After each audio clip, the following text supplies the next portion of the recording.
어색하네요, 이렇게. 반갑습니다. 일단 새해 첫 주이니까 새해 인사 나누면서 주변 분들과 평화 인사를 전하겠습니다. 새해 복 많이 받으시고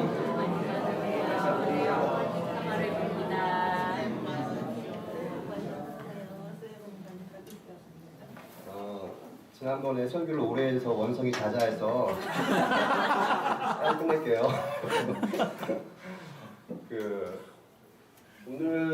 오늘 우리가 성경 봉독을 먼저 해야겠죠? 네. 불러주세요. 우리 함께 제가 읽겠습니다. 내가 사랑의 모든 말과 천사의 말을 할 수 있을지라도 내게 사랑이 없으면 울리는 징이나 요란한 꽹과리가 될 뿐입니다. 내가 예언하는 능력을 가지고 있을지라도 또 모든 비밀과 모든 지식을 가지고 있을지라도 또 산을 옮길 만한 모든 믿음을 가지고 있을지라도 사랑이 없으면 아무것도 아닙니다.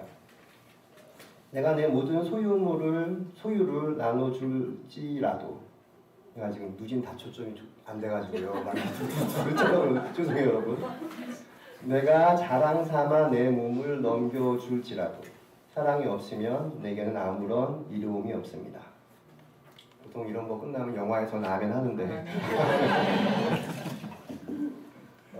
오늘 우리가 읽은 본문은 여러분들 너무나 익숙한 고린도전서 13장 사랑장입니다. 교회를 다니는 사람이나 다니지 않는 사람들이나 이렇게 성서에서 많이 가장 알려져 있는 구절이고 애송하는 구절이 아닐까 싶습니다.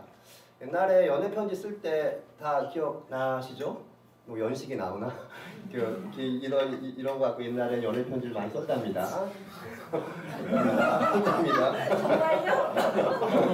연애 편지 쓸 때 인용하는 구절은 사실 이건 아니에요. 오늘 구절은 아니고 그 다음 구절이죠. 사랑은 오래 참고 온유하며 시기하지 아니하며 사랑은 자랑하지 아니하며 무례히 행치 아니하며 자기의 유익을 구하지 아니하며 악한 것을 생각하지 아니하며 불의를 기뻐하지 아니하며 진리와 함께 기뻐하고 모든 것을 참으며 모든 것을 믿으며 모든 것을 바라며 모든 것을 견디느니라. 이게 굉장히 유명한 사랑의 세레나데입니다. 그래서 너를 위해서 오래 참을 수 있고 나는 너를 위해서 절대 화를 내지 않겠노라고 너를 위해서 무례히 행치 않겠노라고 다짐했던 그 나의 피맺힌 절규는 점점점 생략하겠습니다. 오늘 여러분 설교의 주제가 사랑입니다. 사랑이라는 주제만큼 인류 역사에서 가장 많이 논해지는 소재가 없죠. 저도 책을 막 쓰고 있고 하는 사람인데 마지막으로 제가 죽기 전에 쓰고 싶은 책이 사랑에 대한 책이에요. 사랑의 인문학, 사랑의 신학 같은 다 이런 걸 쓰고 싶어 합니다. 모든 유명한 사람들 한 글발 한다는 사람들이 마지막으로 쓰는 책이 사랑에 대한 이야기입니다. 뭐 플라톤의 상현에서부터 점점점 많은 이야기들이 있죠. 오늘 설교의 주제가 사랑인데 저는 그 많은 얘기들 중에서 이렇게 성경책에 나오는 특별히 고린도전서 13장에 나오는 사랑에 한정해서 여러분들에게 하나님 말씀을 전하겠습니다. 일단 고린도라는 지명에 대해서 살펴볼 필요가 있을 것 같은데요. 영상이 준비됐나요? 네, 이겁니다, 여러분. 혹시 여러분 여기 고린도 유럽 여행 혹시 방문해 분 계실까요? 고린도는 그리스 남쪽에 저 필로폰네소스 반도 여기 있는 건데 여기에 지금의 고린도 운하가 있어요. 여러분 수에즈 운하라든지 뭐 파나마 운하 이런 게 되게 유명한 운하잖아요. 고린도 운하가 3대 운하 중에 하나예요. 3대 운하. 그러니까 이렇게 삥 돌아갈 거를 여기로 통과하면 빠르니까 고린도가 굉장히 요충지가 되겠죠. 그리고 뭐 중개무역이라든지 이런 거 할 때 되게 중요한 전략적인 요충지가 됩니다. 그래서 여기를 패권을 차지하는 사람들이 저 지중해 에게의 이오니아해를 패권을 주고 있었던 고대에는 굉장히 중요한 공간이었죠. 로마 시대 때 BC 2세기 때 고린도에서 반로마 전쟁이 일어나요. 그래서 로마는 여러분 되게 훌륭한 제국입니다. 왜 훌륭한 제국이냐면은 그 피지배 식민지국의 다양성을 다 인정해 줬어요. 너네 종교 믿어도 되고 너의 문화 다 지켜주고 단 개기면 죽어요. 뭐 돈 안 내고 노동력 제공 안 하면 죽여요. 아주 잔인하게. 반란이 일어났을 때 정말 싹쓸이 초토화시키는 거죠. BC 2세기 때 최초의 반란이 일어났던 데가 고린도인데 여러분 유다 전쟁 AD 60년의 유다 전쟁이 두 번째였고 고린도의 반란이 유명해요. BC 2세기 때. 저때 아주 초토화가 돼요. 초토화. 그래서 거의 100년 동안 아무런 그 잿더미 위에서 아무런 무엇이 일어나지 않았다고 해요. BC 2세기 때. 그런데 여러분 유명한 시저 황제가 있죠. 시저 황제에 의해서 고린도가 재건되기 시작해서 굉장히 유명한 대도시로 번성하기 시작합니다. 고린도 전서가 쓰여지던 시절, 바울 선생님이 고린도를 방문했던 시절에 고린도는 지금으로 따지면은 굉장히 뉴욕 같은데 60만 명, 기록에는 60만 명이 살았대요. 굉장히 무역의 중심지이고 무역의 중심지라는 말은 그 중심주 자본의 흐름을 따라서 사람들이 흘러오겠죠.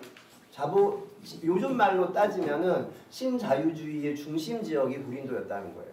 신자유주의의 중심적인 지점, 돈을 따라서 사람들이 몰려와요. 그 돈을 따라서 사람들이 몰려오는 것을 유민이라고 하잖아요. 이주민들, 난민들, 외국인 노동자들이 고린도를 다 직결해요. 60만 명이라는 아주 거대한 지중해 지역에서는 아주 어마어마한 도시로 고린도가 성장해 있었고 그때 바울이 이제 선교 여행을 가는 거죠. 바울 선생님은 2차 선교 여행 때 AD 한 51년 경이라고 합니다.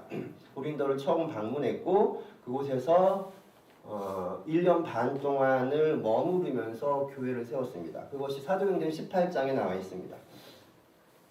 고린도전서, 지금 우리가 읽은 고린도전서는 바울 선생님이 3차 여행 중에 에베소라는 데서 거하고 계셨는데 고린도 교회가 어려움에 처해 있다라는 소식을 듣고 나서 무척 마음이 아프셨겠죠. 그래서 고린도 교회에 편지를 씁니다. 그런데 고린도 교회의 어려움의 요인이 있겠죠. 고린도 교회의 어려움의 원인은 뭐냐 하면은 교회 내에서 교인들 사이에 분파가 나눠진 거예요. 고린도 전서에는 그것이 남아 있습니다. 1장 12절에 바울이 이렇게 말을 해요. 여러분, 저마다 말하기를 나는 바울파다. 나는 아볼로파다. 나는 게바파다. 게바는 베드로예요. 베드로파다. 나는 그리스도파다. 교회 안에서 4개의 파당을 지어가지고 교회가 쫙 쪼개지고 있는 거야. 그 아름다웠던 교회가. 그러니까 바울이 굉장히 마음이 아파서 편지를 쓰는 게 이 고린도 전서입니다. 고린도 교회 안에서 여러 가지 차별이 일어났다고 해요. 그 파별로 차별이 일어났고 급격하게 자본이 유입되어 들어오면서 고린도 지역에서 돈의 흐름에 따라서 유민들이 함께 고린도로 흘러 들어왔습니다. 당연히 문화적, 인종적, 종교적 이질감, 차별, 혐오 현상들이 등장했습니다. 교회는 나와 다른 이방인, 신앙의 형태가 다른 사람들, 무할례자, 난민, 가난한 자들을 어떻게 대할지를 놓고 의견이 분분했습니다. 이러한 고린도 교회의 모습은 교회가 처음 발생했을 때 초대교회라기보다는 원시 기독교회, 여러분 초대교회보다 조금 더 이전을 원시교회라고 해요. 원시 기독교회라고. 그 처음 교회를 세웠을 때랑 많이 달라진 거죠. 고린도 교회 안에서 이렇게 달라지고 우리 안에 들어온 타자에 대해서 환대를 하는 것이 아니라 적대를 하는 상황이 벌어진 거예요. 원래 교회는 그러지 않았는데. 원래 교회는 여러분 이랬습니다. 사도행전 2장에 원시 초대교회의 아주 원형적인 모습이 그려지고 있는데요. 믿는 사람들은 모두 함께 지내며 모든 것을 공동 소유하였다. 그들은 재산과 소유물을 팔아서 모든 사람에게 필요한 대로 나누어 주었다. 날마다 한 마음으로 성전에 열심히 모이고 집집이 돌아가면서 빵을 떼며 순전한 마음으로 기쁘게 음식을 먹고 하나님을 찬양하였다. 그래서 그들은 모든 사람들에게 호감을 갖다. 그들은 재산과 소유물을 팔아서 모든 사람에게 필요한 대로 나누어 주었다.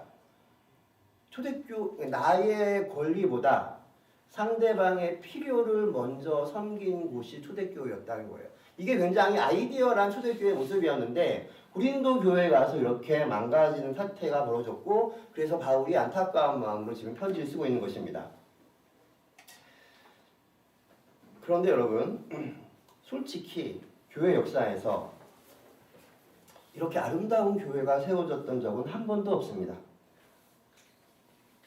그러니까 우리가 흔히 교회가 위기에 빠질 때 초대교회로 돌아가자, 초대교회로 돌아가자고 하죠. 뭐 초대교회 영성을 회복하자, 초대교회 영성 회복 특별 사시를 새벽기도 다 개뿔입니다. 속지 마십시오, 여러분. 그런 적 한 번도 없습니다. 교회는. 초대교회 영성을 회복하자는 말, 초대교회는 그런 교회가 아니었기 때문에 어떤 영성을 회복하라는 말입니까?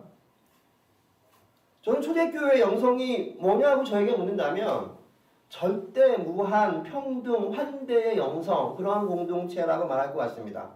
하지만 2000년 역사 중에서 이런 교회를 일으켰던 적은 정말 한 번도 없습니다. 제가 신학을 30년 공부했는데 한 번도 없습니다. 40년 공부하면 있을까요? 없습니다.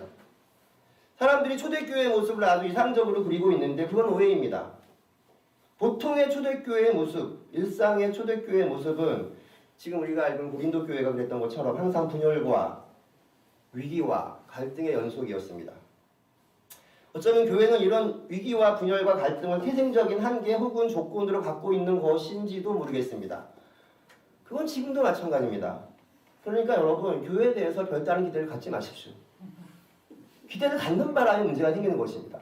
교회에 대해서 기대를 하지 마십시오. 여기서부터 이제 우리의 문제가 시작되는 거죠. 이렇게 딱 바닥을 치고 나서 왜 교회를 다녀야 되는 건가? 거기서부터 이제 공부를 하셔야 되고 투쟁을 하셔야 되는 거예요, 여러분들. 그럼 왜 교회를 다니나요? 여기서부터 이제 우리의 고민이 시작되죠. 도대체 교회는 무엇이고 교인은 누구입니까? 여러분들에게 성도의 교회는 무엇입니까? 성도의 교인은 여러분들은 또 누구입니까? 이렇게 제가 묻는다면 여러분 뭐라고 답하실래요? 이게 여러분 바울의 질문이었어요. 고린도 교회를 향한. 지금 고린도 교회와 교인들을 향해서 바울이 그것을 묻고 있습니다. 그리고 그 답을 사랑, 아주 단순하고 무식하게 사랑의 유무로 해결을 하라고 말하고 있습니다. 이런 문제의식을 가지고 여러분 오늘 본문을 다시 한번 읽어볼까요? 선생님 조심하시고 띄워주세요. 아니 밑줄 쳐 있는 거 있지 않나요? 네.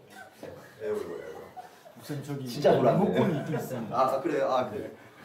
그러면 이건 여러분 같이 우리 한번 읽어볼게요. 네. 내가 사랑의 모든 말과 천사의 말을 할 수 있을지라도 내게 사랑이 없으면 우리는 지나 인간과 될 뿐입니다. 내가 예언하는 능력을 가지고 있을지라도 또 모든 비밀과 모든 지식을 가지고 있을지라도 또 산을 옮길 만한 모든 믿음을 가지고 있을지라도 사랑이 없으면 아무것도 아닙니다. 내가 내 모든 소유를 나누어 줄지라도 내가 자랑 삼아 내 몸을 넘겨줄지라도 사랑이 없으면 내게는 아무런 이로움이 없습니다. 여러분 제가 1번부터 7번까지 이렇게 했잖아요. 넘버링이 되어 있죠. 세상의 모든 말, 천사의 말, 예언하는 능력, 모든 비밀과 모든 지식, 산을 옮길 만한 모든 믿음, 모든 소유를 나누어 줄 마음, 이 한 몸을 역사에 바칠 의분 같은 것. 이런 것들이 초대교회부터 지금까지 모든 신앙인들이 흠모하는 믿음의 양태, 믿음의 외양이라고 할 수 있을 것 같아요. 뭐 방언 받았냐? 교회에서 이런 말 많이 들어보셨죠? 옛날 교회 다닐 때. 너나 잘해라. 전 이렇게 말하는데. 예언할 줄 아냐? 영적 경험이 있느냐? 거듭 남느냐? 뭐 이런 말들. 교회 다니는 사람들이라면 한 번쯤 들어보셨을 것입니다. 솔직히 말해서 저는 저 위에 있는 7가지 중에서 해당되는 사항이 정말 하나도 없습니다. 뭐 날라리 같은 목사님. 제가 무슨 방언을 할 수 있는 것도 아니고 예언을 할 능력이 있는 것도 아니고 믿음은 있지만 산을 옮길 만큼의 믿음은 또 아닙니다. 나의 신념과 양심을 위해 이 한 몸 바칠 의지가 분신하면서 민주주의 만세를 할 정도의 깜냥이 있는 사람도 아닙니다. 그래서 좀 민망합니다. 제가 한백교회 우리 교인들에게 이런 담임 목사를 둔 여러분들에게 심심한 위로의 말씀을 드린다는 말을 하면 우리 교인들은 눈을 질끈 감고 막 이럽니다. 아유, 내 팔자야 하면서. 하지만 여러분 속지 마십시오. 저런 거 아무것도 아닙니다. 절대 속지 마십시오. 그런 거를 강조하는 사람이 사입입니다, 여러분. 절대 속지 마십시오. 고린도전서 4장은 여러분 저걸 말하는 게 아닙니다. 정말 주의를 가지고 읽어보면 고린도전서가 말하는 성령의 은사들은 어쩌면 우리들의 환상 혹은 허위의식 이데올로기일 수 있습니다. 사랑이 없다면 말입니다. 왜 바울은 이런 은사들을 울리는 징이나 요란한 꽹과리라고 말하는 걸까요? 인간은 여러분 한번 돌이켜보세요. 인간은 얼마든지 사랑이 없어도 감동적인 말과 천사의 말을 할 수 있기 때문에 그렇습니다. 인간은 여러분 사랑이 없어도 얼마든지 예언의 능력을 가질 수 있는 존재이기 때문에 그렇습니다. 얼마나 그동안 많은 정치가 권력자들이 사랑이 없이 천사의 말과 속이는 말로 미래를 향한 비전을 제시해 왔습니까? 사랑이 없이 떠버린 그들의 발언과 행위들이 역사에서 어떤 끔찍한 모습으로 나타났는지 이 자리에서 제가 다 일일이 열거해 볼까요? 밤새입니다. 인간은 여러분 사랑이 없어도 세상의 모든 비밀과 모든 지식을 다 가질 수 있습니다. 대한민국 검찰을 보십시오. 모든 정보를 갖고 있는 그 사람들을 보십시오. 우리나라의 무슨 중앙정보부나 안기부나 CIA나 KGB를 보십시오. 중앙정보부 안기부 하니까 좀 연식이 나오네요. 요즘 뭐라 그러죠? 국정원을 보십시오. 세상의 모든 비밀과 지식을 알고 있는 자들이 하는 작태들을 보십시오. 인간은 여러분 사랑이 없어도 믿음을 가질 수 있습니다. 진정성을 가질 수 있습니다. 대한민국에서 여러분 가장 진정성으로 똘똘 뭉친 단체가 어디입니까? 조선일보입니다. 조선일보만큼 진정성으로 뭉친 사람들이 어디 있습니까? 그 믿음으로 산을 옮기기도 합니다. 이명박 장로 같은 사람들 얼마나 믿음이 좋은 사람입니까? 정말로 산을 밀어서 강을 밀어서 세상을 바꿔버리잖아요. 그 사람들은. 이렇게 웃기려고 한 건 아닌데. 결론적으로 여러분 고린도전서 13장은 우리가 알고 있는 낭만적이고 로맨틱하고 달콤한 사랑 이야기가 아닙니다. 너희가 방언을 하면 뭐하고 너희가 예언을 하고 통변을 하고 너희가 신과 직접 대화하고 너희가 율법을 잘 지키면 뭐하냐? 너희가 교회의 주인이라 자부하고 너희가 살아서 예수를 직접 만났으면 뭐하니? 너희들의 그런 자랑거리가 교회에서 사람들을 찌르게 하고 아프게 하고 절망케 하고 슬프게 하는 거라면 당장 때려쳐라. 바울은 여기에 뒤에 욕이 있는데 욕은 안 하겠어요. 때려쳐라다. 그리고 나서 그 모든 것을 다 갖고 있어도 사랑이 없으면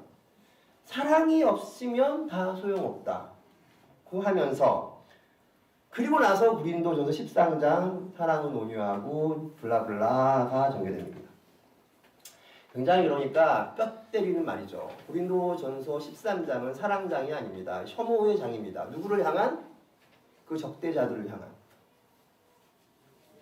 냉소와 협박의 언어입니다. 사랑장이 아닙니다. 이거는 여러분 이거를 보는 사람은 알아요. 어떤 사람들? 그 밖에 있는 사람은 알죠. 제가 이거 사랑의 언어가 보면 알아.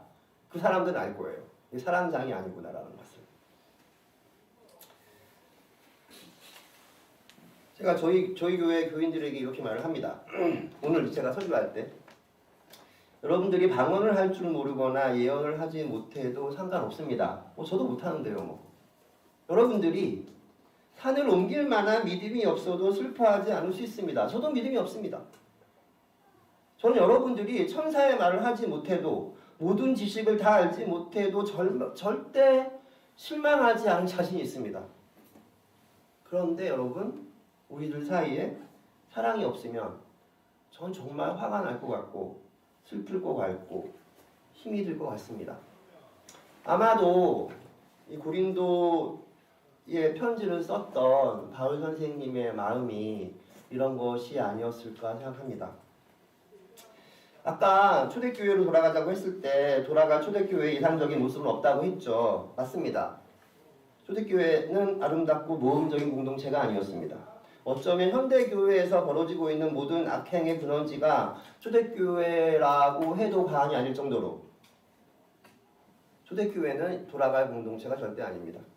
그럼에도 불구하고 초대교회로 돌아가자라는 모토를 버릴 수 없는 이유가 있다면 그것은 바로 초대교회가 그래도 이 사랑을 포기하지 않았다는 것입니다. 비록 지금 우리가 갈라져 있지만 그럼에도 불구하고 우리 가운데 사랑에 대한 소망이 있다면 언젠가 우리는 다시 만날 거야. 지금 우리가 절망과 슬픔 가운데 있지만 그럼에도 불구하고 우리 사이 사랑을 포기하지 않는다면 언젠가 다시 얼굴과 얼굴을 대면할 거야. 이러한 신락 같은 믿음이 초대교회에 있었고 그래서 교회가 위기에 봉착할 때마다 그런 믿음을 회복해 달라고 초대교회로 돌아가자고 한다면 저는 동의할 것 같습니다.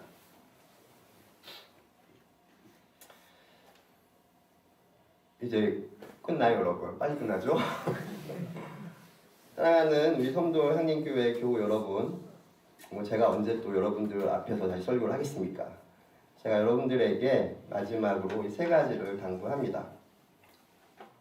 하나는 성도 향림교회가 제가 밖에서도 들었고 알고 있었고 요번에 섬세히 당회장, 임시당회장 하면서도 여러분들 만나고 이렇게 함께 대화하고 느낀 것은 성도 향림교회가 세상에 있는 수많은 교회 중에서 우리가 이 교회가 그냥 그 많은 교회 중에 교회 하나를 더 보태기 위해서 태어난 건 아니잖아요. 그렇죠? 존재의 존재다움을 꽃 피우지 못하는 사람들 편에서 가려지고 잊혀지는 사람들 편에서 목소리가 들리지 않는 사람들 편에서 그 사람들의 이름을 불러주기 위해서 그 사람들을 사랑하기 위해서 선돌이 생겨난 거 아닙니까? 이것은 여러분 아무나 할 수 있는 게 아닙니다. 우주의 기운이 모아져야만 할 수 있는 사역입니다. 창조 때부터 있어왔던 그 우주의 기운이 선돌로 모아져 있다고 저는 믿습니다. 그러니까 여러분 절대 용기의 마음을 가지고 지금처럼 세상을 향해서 행진해 주십시오. 하지만 여러분들은 또 다음과 같은 사실을 아셔야 됩니다. 선돌은 수많은 우주의 에너지 중에 하나에 불과합니다. 이런 사실을 알면 절대 겸허해질 수밖에 없습니다. 언제나 첫 마음으로, 언제나 처음 사랑하는 그 떨리는 마음으로 사람들을 만나고 세상을 만나고 주님을 만나십시오. 제가 말하고 싶은 세 번째 것은 선돌 향림교회가 대한민국의 수많은 교회 중에서 대한민국이 아니라 세계에서 가장 사랑이 넘치는 교회라는 사실입니다. 왜 그렇습니까? 임보라 목사님이 목회를 하셨던 교회이기 때문입니다. 제가 만났던 그 수많은 지구 사람 인간들 중에서 모든 피조물을 향한 절대적 사랑으로 일관되게 살았던 유일한 사람이 바로 임보라입니다. 그런 임보라를 만났던 여러분들이고 그런 임보라 목사의 목회를 맛봤던 여러분들 아닙니까? 그것 하나만으로도, 정말 그거 하나만으로도 이곳 섬돌이 얼마나 사랑이 넘치는 공동체일지는 확인할 필요가 없습니다. 오늘 예배가 끝나면 우리는 포스트 인보라 시대를 이어갈 새로운 목사님을 모십니다. 저는 여러분 솔직히 섬돌에 어떤 목사님이 와도 걱정이 되지 않습니다. 왜냐하면 이미 여러분들은 성서가 증언하고 인보라 목사님으로부터 흘러나오는 사랑의 맛을 본 사람들이고 그 사랑의 DNA가 섬돌 전체에 내장되어 있기 때문에 그렇습니다. 그러면 새롭게 모시는 목사님은 분명 행복한 목사님이 될 것입니다. 부럽네요. 내가 올 걸 그랬나 봐요. 섬돌이라는 잘 차려진 밥상에 그냥 숟가락만 얹는 아주 행복한 목사님이 될 것입니다. 이제 남은 것은 목사님의 취임과 더불어 더욱 열심히 섬돌이 사랑의 향연을 누리십시오. 제가 섬돌 향림교회 임시당회장으로 섬돌의 두 번째 목사님을 모시는 과정에 참여할 수 있게 되어서 영광이었습니다. 많은 기도와 헌신으로 섬세히를 섬겨준 위원장님, 운영위원장님, 그 여러 위원님들께 감사의 말씀을 드립니다. 돌이켜보면 전 정말 한 것이 없습니다. 그냥 뭐 하지 마세요, 하세요, 언제 끝나요, 이런 얘기만 했고 아무런 한 일이 없습니다. 너무나 민주적이고 너무나 섬세하고 너무나 배려하면서 일을 처리해가는 섬세이와 함께하면서 오히려 제가 많은 것을 배우고 감동을 받았습니다. 그래서 여러분 영광이었다는 말입니다.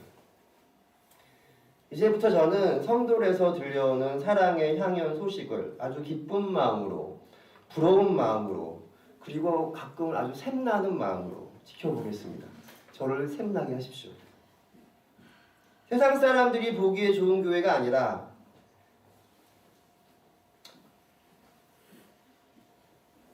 하나님이 보시기에 좋은 교회, 사랑이 넘치는 교회를 새롭게 모시는 목사님과 함께 만들어 주십시오. 우리를 이끄시는 주님의 영이 지금부터 여러분과 함께 하실 것입니다. 아멘.